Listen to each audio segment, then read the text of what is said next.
2026 is going to be an awesome year. We got some pretty cool stuff coming up. First off, we got Foundations of Recovery. This is our flagship program. We're starting it in January. This is for anyone, man, woman, or couple who wants to come and reclaim their heart from shame, trauma, and betrayal. We start off with an education on all sorts of principles, give you the common language. We feed you from a fire hose in terms of all things recovery. It is such a great start to recovery. And we get at the roots of things, Tyler. This isn't like any other program. Like, this is our healing journey in process, and Foundations is where we begin. If you look at the value that you're getting there to kick off a good recovery with all of the right education, all of the right language, and a team to get you started while also being directed by Brandon and myself through the whole process, what a deal. So if you're interested, if you're struggling, if you've been wanting to do something for a long time, jump into this. This only comes around every so often, and we would love to have you there. Click the link in the description to sign up for it. And to make it even sweeter, we're also including a raffle for a free pass to the Radiant Dawn retreat. Anyone who signs up for Foundations will be added to the raffle for that free Radiant Dawn pass. If you're a man and you sign up for Foundations, your name still gets entered, and you can give that pass away if you win it to any woman that you want to. So what you're saying, Tyler, is if you sign up and participate in Foundations, you could possibly go to Radiant Dawn for free? That's exactly what I'm saying, which is crazy because Foundations by itself is already an insane value. Man, I sound so salesy. But it actually is awesome. So come to Foundations. And even if you don't come to Foundations, sign up for Radiant Dawn. It's beyond therapy, the best healing experiences that you can have. Click the link below and come join us. How is our past guest, Glenn, doing? Let's follow up. Welcome to the Real Talk Recovery Podcast with the Therapy Brothers. We're brothers, we're therapists, and we know recovery. Bring your stories, your questions, your successes with real recovery.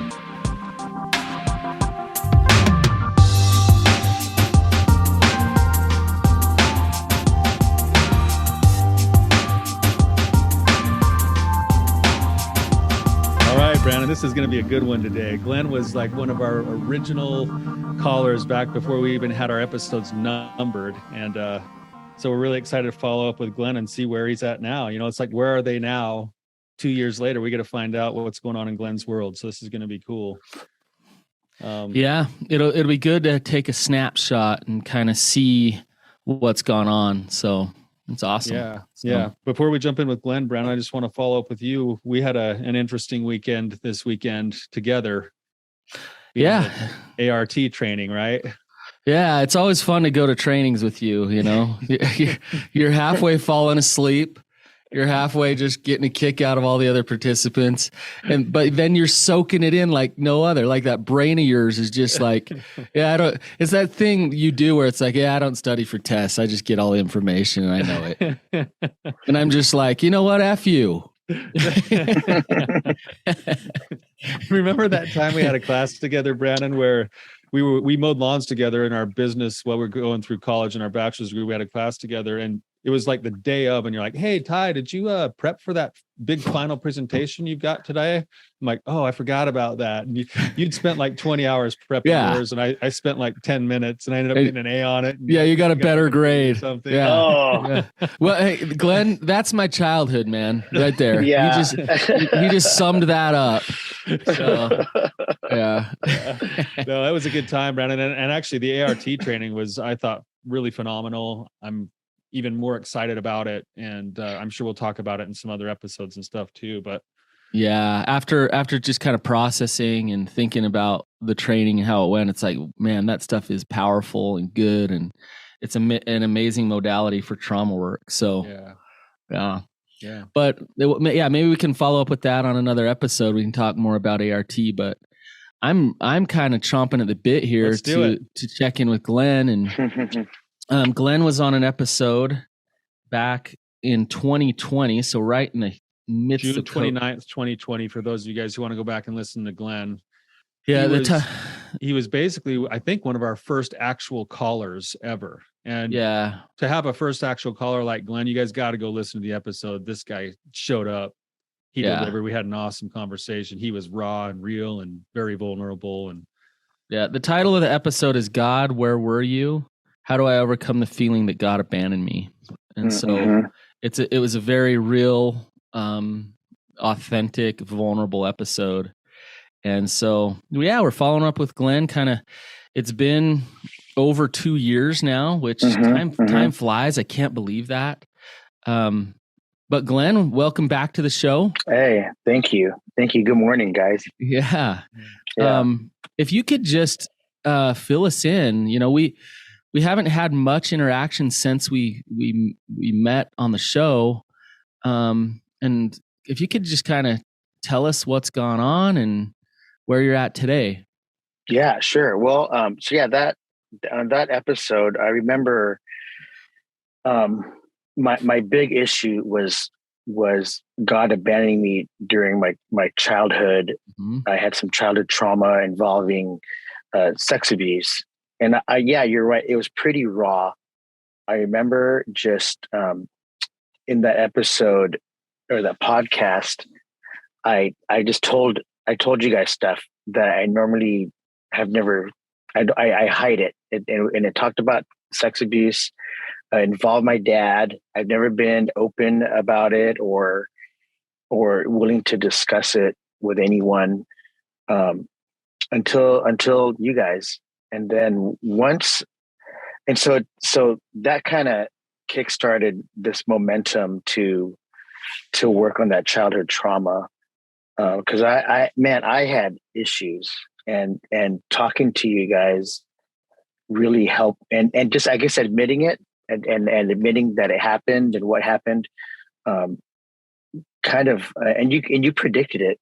It started this journey to recovery, and so since then, and you guys don't. I've only just given you a little hint when we chatted this morning.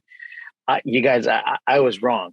God did not abandon me. One thing I realized is that his timing has nothing to do with my timing. I'm an impatient man.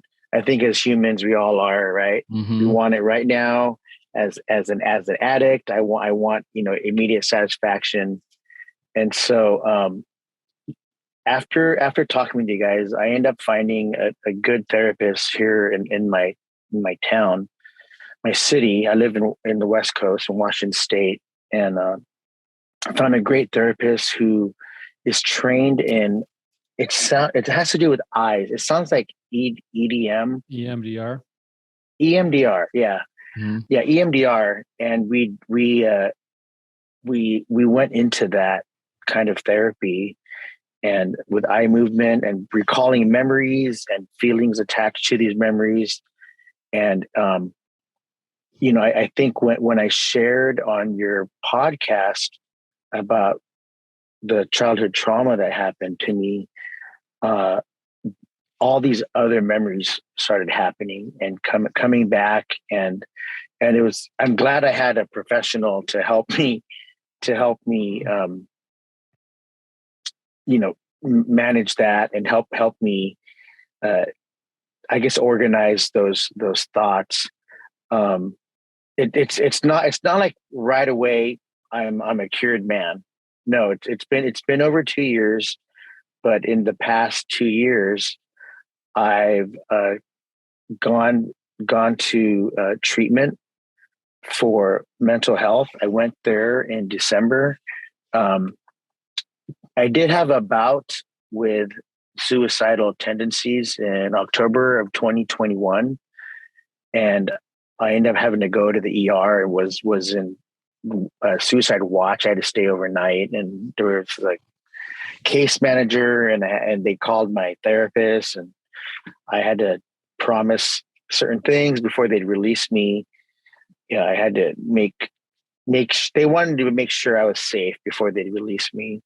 And that was in October of 2021. And then in December, I decided to go with the help of my therapist and my sponsor. I go to a 12-step program, and my sponsor encouraged me to go to a treatment center in Utah. And I regret, I was so close to you guys, but everything happened so fast, and I didn't have all my information as far as like emails and contact information. And I went there for mental health. There's a treatment center that it doesn't necessarily work with substance abuse, but it deals with patients that need to get their head screwed back on, basically. And you're exhibiting behaviors that are not healthy, that have nothing to do with substance, but other things. And so the fact that I was on this suicidal ideation was enough for my therapist to, kind of put that in my head. Hey, let's look at going to treatment. And so I was there for 4 weeks in Utah, and you guys, on a side note, I can see why you hosted the Olympics there. It's cold. It's very cold in December, but the snow is different than the snow here on the West Coast. It is magical. I don't know. They took us on some outings, and it is. I'm like, yeah, this is why they hosted the Olympics. Yeah, it's great. Yeah, your city, your state. It is great for stuff like that. Don't say that too loud, Glenn. We want to keep it kind of a secret. I don't know. I think everyone knows you hosted the Olympics. Yeah. But the snow is great, and I just enjoyed just my time in the environment. But also, I learned a lot about mental health, and I learned a lot about my issues with the sex abuse. My big issue was that I thought I had a willing participation in the abuse, because it was because I went. I every time my dad wanted whatever to do something, I willingly went. And I always thought there was something inherently wrong with me, or I'm on the same caliber of sickness as my dad, because I went. And what I learned there is I was just a kid. I was a young boy who wanted to be his dad's favorite, and I did whatever dad said. And that has nothing to do with my sexuality. That has nothing to do with who I am today. Because when I hit puberty and my sexual development was coming in, then I realized, hey, there's something weird and wrong about this. This is not a father-son, Sunday throwing the baseball in the backyard. Right. This is not like that. This is different. And I stopped it, and I chose to not continue. Now, my therapist in Utah said, now, once you realize that you did continue to go to your dad during these times, then there's something to talk about. Then there's something else there. But the fact that you didn't have your brain wasn't developed enough to know right or wrong sexually. You didn't even know that it was a sex act. You were just a kid. Right. And I did my whole life, you guys, I thought, God let this happen to me. Now I'm as sick as my dad. I'm gonna follow his pattern. I'm gonna be a sick man, a sick father also. And I feared going down that same path. But like I said, I was so wrong.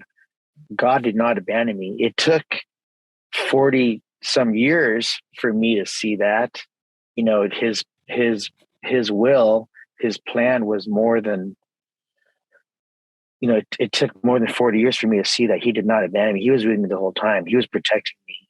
It could have got worse. I could have, my mind could have been so misconstrued or so influenced by my dad that I could have let it continue, thinking I was being a good son. But he protected me, and it, his will is starting to happen now. right? I was there in December. The biggest thing that happened, again, you guys mentioned this in the podcast, is Glenn, now that you've talked about this, this will be a starting point for you to start open dialogue with your family. Mm-hmm. And when I went to treatment in December, there's no way to hide that. I'm going to miss Christmas. Every December, my family and I, we go to Hawaii and we walk the Honolulu Marathon. And I was already slated to do that with them. Like there was no way to not show up and not have an explanation. And so I remember it was a Friday after Thanksgiving, and I sent this group text. I held on to the text. I didn't hit send right away. I had drafted it, and I told them in the text, "Hey, family, I'm not going to be in Hawaii in a couple of weeks. I'm not going to be in San Diego for Christmas.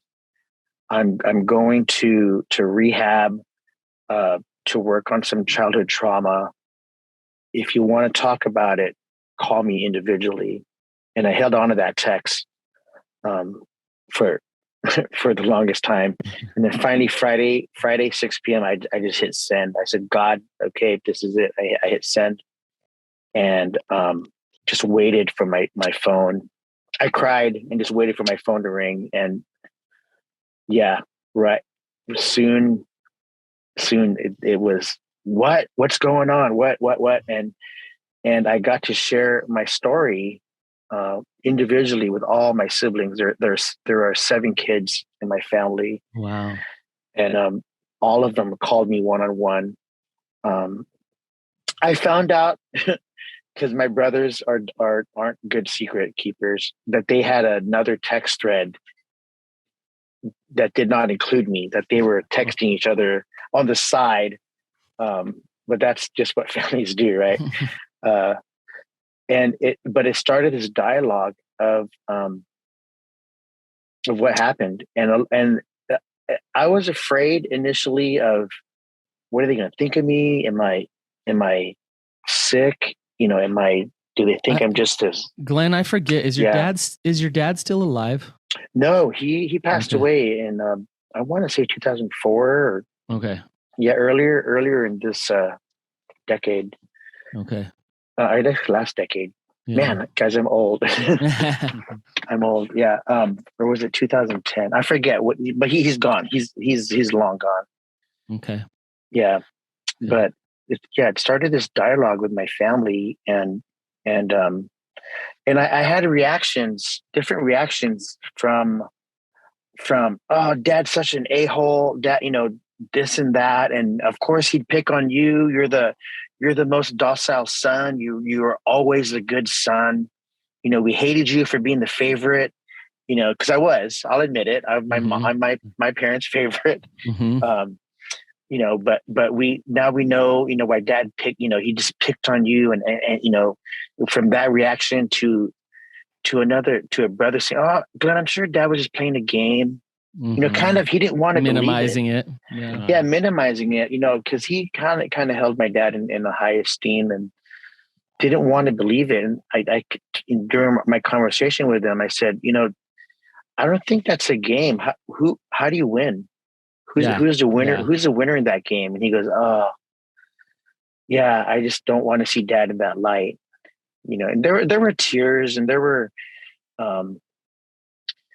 my sisters especially were just, "We're so sorry you went through that, and you've held on to this for so long." And I told him about my suicide watch and a couple months prior or the month prior. They were like, "And you're going through this, and look how it's affected you." And one thing about me, guys, most of my family live in San Diego, and I live on the totally other border. I moved as far away as possible from San Diego as I could. And they know, like we always wonder why you live up there. Everything's nice in San Diego. Why would you go to the the cold corner of the Northwest? And and where you barely see the sun. It's rains all the time. Depression's high, Right. But they understood. We now know why you wanted to go to college so far away, why you stayed up there. And maybe, I don't know if that was why. I found community up here. I'm not saying I didn't want to move home, but I did.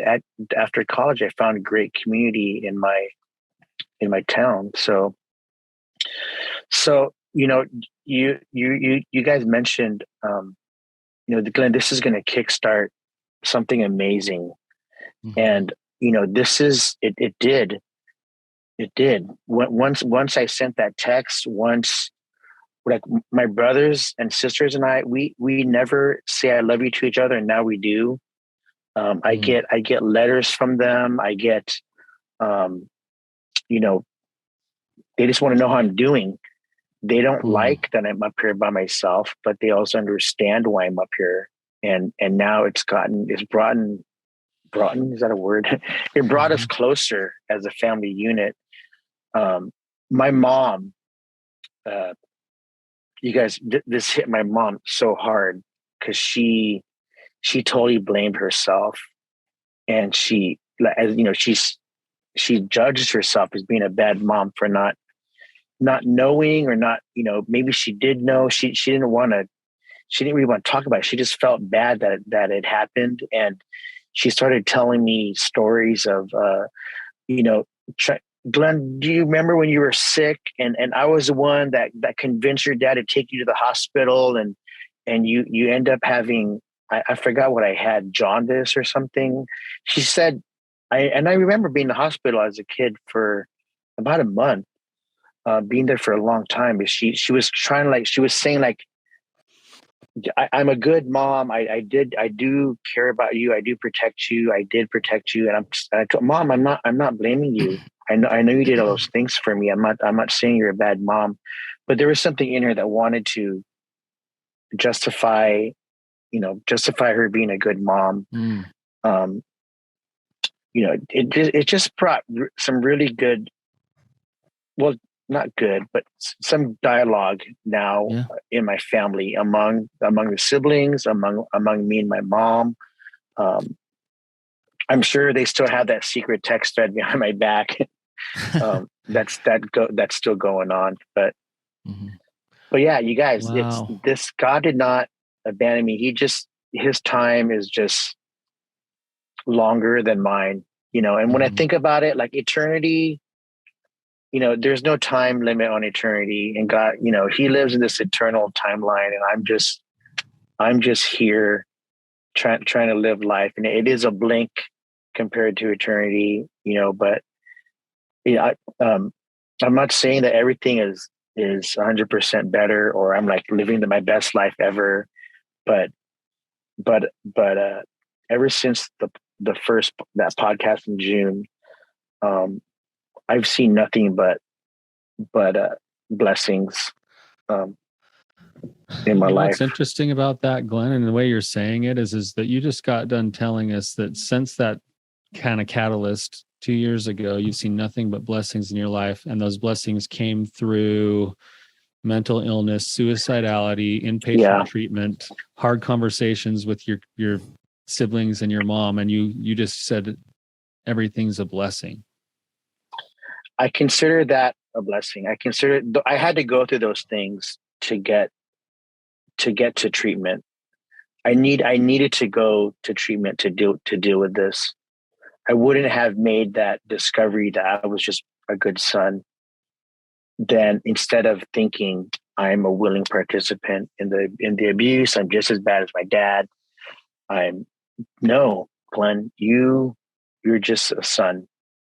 But I had to go to treatment for that. And in order to go to treatment, I had to hit this suicide ideation. I had to hit this low point in my life. I see it, I see this whole, I had to, you know what I mean? I had to hit that low to get to where I am. So, I just want to comment about your family for a minute.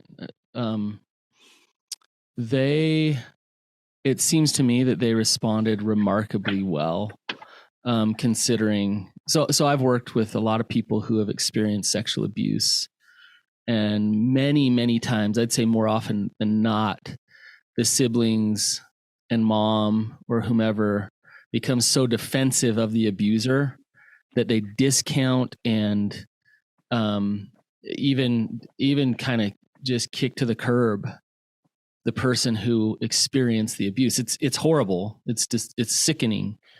And your brother's comment of, I'm sure he was just playing a game. If that's as far as that went in terms of like minimizing it and saying, no, Glenn, it's not that big a deal.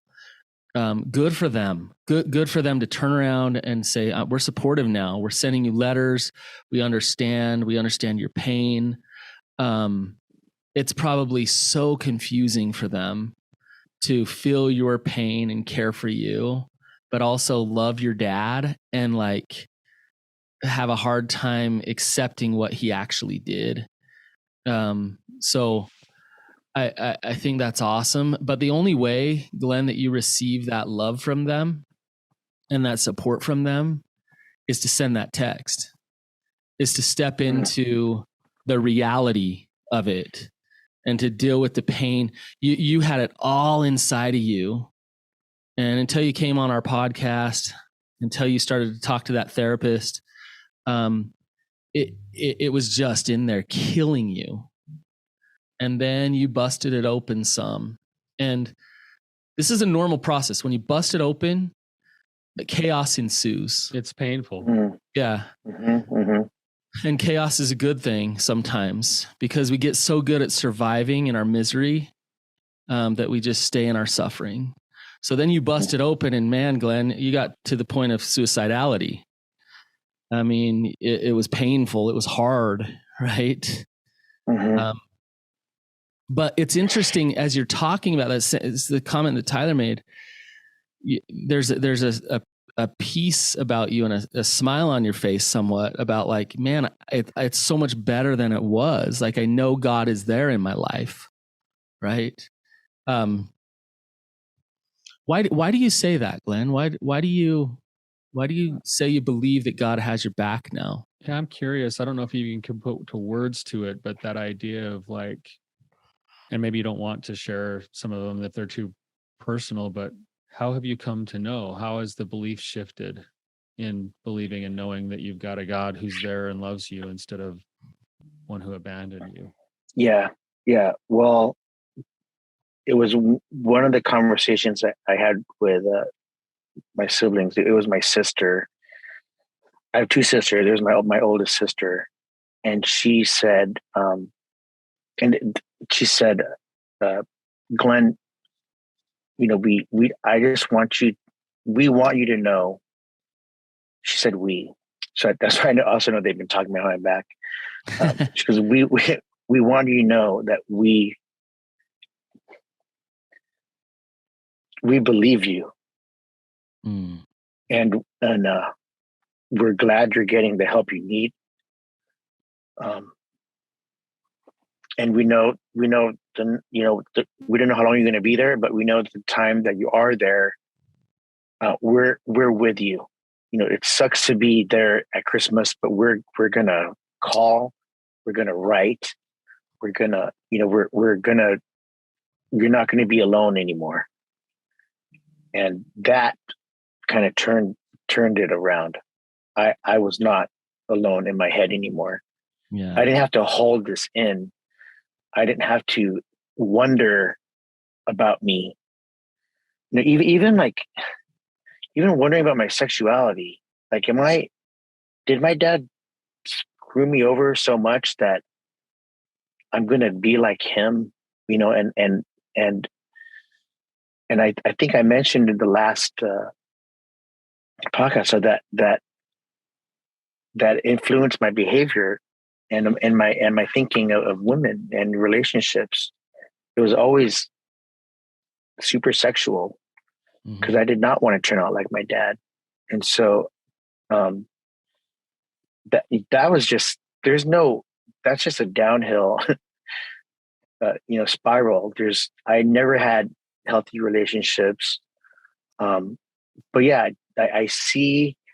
It was when she said, we believe you, and we're with you, and we know you're going to get the help there, and you're going to come back better and different. That kind of turned things around for me, to see why I had to go to treatment. Gosh, there's a moth in my car. Why I had to go to treatment. Yeah, why? And it's funny to say, that's a blessing. I guess that's not the right term, but I can see how I had to get suicidal. I had to have that kind of mindset to convince my therapist and my sponsor to tell me, hey, it's time to go. And don't worry about Christmas. Don't worry about Honolulu. You just go get the help you need. You need professional help more than once a week with my therapist, more than an hour. I needed 24-hour professional help. And this place helped me. I'm not sure if I'm allowed to say the name of it in Utah, but in Salt Lake City, it's called Recovery Ways. And it's in Murray, Utah, which I think it's in, I flew in this SLC. So I think it's a suburb of that, but the care that they showed me, and really the realization that, Glenn, you were not, you're not like your dad. You're just being a good son. That idea, was mind blowing, because I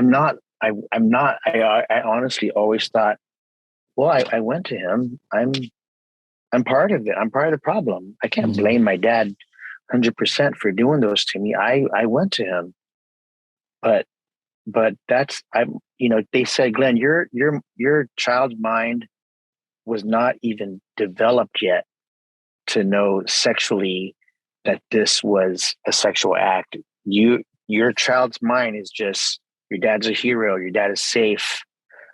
This is a safe activity because it's your dad. He's there to protect you. Why would he? There was no way I would think he would do anything to harm me. That wasn't, I couldn't think otherwise. And again, not until I hit puberty, when the sexual part of my brain started to develop, that I realized this is not fun. This is not protective. This is not, but going to Utah showed that to me. The therapist there showed that to me. And I appreciate that. Glenn, it's interesting that, and this is so common for a child to this feeling of like, I'm to blame. I'm just like my dad. That actually does something for you. What it does is it gives you some control over it. It says I have some accountability here. Therefore, I have some control over what happens because I carry some blame. Rather than, and this is a hard thing to accept, I was victimized. I was controlled. I was taken advantage of. And as a child, that's so unsafe. That's so scary to accept that we will turn it on ourselves instead of seeing dad, who's there to protect us and create safety for us, as the person who's actually hurting us. And so it totally makes sense why your response to that trauma were those faulty core beliefs, because in those faulty core beliefs, your mind was trying to protect you for the long run, but it was actually hurting you. Because the reality is you were victimized. The reality is you were not safe with a father who was not interested in your safety. Do you understand what I'm saying? I do. Yeah. Yeah. Glenn, I'm wondering too, the way you're talking, and I don't know if you'll have an answer for this either, but there's basically two stories now. The first story that you've carried your whole life, which is, I'm complicit. It's my fault. I chose this. There's something wrong with me. Versus, hey, I was a kid. I was innocent. I was trying to please my dad. Like, there wasn't really anything else I could have done other than what I did. I was doing the best I could. You're saying those two stories, and you're saying them with a different energy, as if the second story actually, you really actually believe the second story more than the first story now. Is that true? Yeah, I see. How did you come to that? How did the shift happen? Because everyone listening will know mentally, of course, the second story is true. But for someone who's been through what you've been through, that it's really hard sometimes to connect the dots between the head and the heart to actually believe that new story, the true story. They told you that at treatment, but what was the process of allowing your heart to actually begin to believe that? The process involves my family. We were never close. I never said I love you. I have a twin brother. I've never said I love you to him, and he's never said that to me. And ever since that text message, our conversations always end with those words. And as siblings, I talk more with them, and not just, hey, happy birthday, a quick text message. Like we talk on the phone, we FaceTime, we have family Zoom times together. It's really, we got closer as siblings, and my mom too. I'm really open with my mom. It started conversations. They shared some stuff with me too. They felt safe to share some childhood trauma they went through also. Not necessarily the same thing, but childhood trauma involving my dad and some physical abuse, and it started this open conversation about, hey, we've all been holding on to stuff, and it's just poisoning us from the inside, and we gotta let it out. And if I'm that initial conversation starter, then let's do it. I don't mind talking about it with you guys. I don't mind listening. You guys listen to me. I don't mind listening to you either. And it started this change in my family. And so I really relied on my family for this. And it's proof that God, things are working. Well, you just said my question at the end of this, you show and talk openly about this really dark thing, this thing that you felt a ton of shame about, and your family meets that with an increase of love. What has this taught you about the nature of God's love as you've experienced this with your family? I think what the big lesson there with God is again, his timing, his will is it could happen the next day, or it could happen 40 years later, but eventually it will happen. Yeah. And it being what? In my case, it being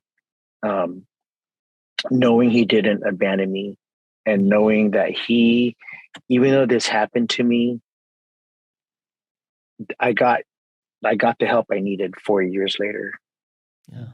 I had to go through these experiences to get there, but I finally got the help I needed. And I'm still getting help. I still see, I'm an IOP with these therapists in Utah, which is an intensive outpatient, right? Yeah, intensive outpatient program. And I still see my therapist here once a week. And I'm now willing to have a real girlfriend. They've always been. Love that, Glenn. Yeah. Well, I'm not. I haven't found one yet. But but my attitude has changed. I can be a good husband. I can be a good father. That's always been tainted. Like I'm not. Yes. I'm going to be horrible like my dad. So I'm just going to have these shallow relationships. And now for the first time, I see no, Glenn, you can be, if you Glenn, really you are want it, going to be Glenn, a you hell of can a be. father. Oh man, you guys. Yeah, seriously, dude. Whenever that comes for you. Hmm. I want to just point out something you said, because there's a couple key principles in what you said, but I want to just make them very mainstream for our listeners. Part of how you come to understand God's love for you and to believe the second story, which is the truth instead of the first story, is that you had the courage to take all of the darkness and to share it in a place, be vulnerable in a place where it was met with empathy and understanding and love, and it allowed for an emotionally corrective experience to happen where your heart could catch up with what you knew in your head, which is that you were always lovable.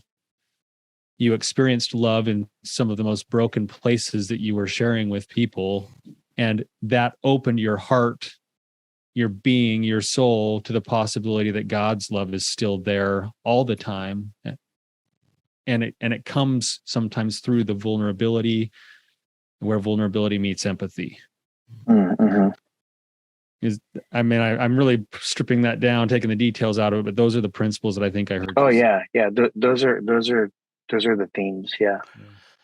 Glenn, I know you got to get going. You have a meeting, but I do want to ask you one last question, and it goes along with exactly what Tyler just said. As you are today, with all of the everything that's happened in your life, are you loved? Are you lovable as you are?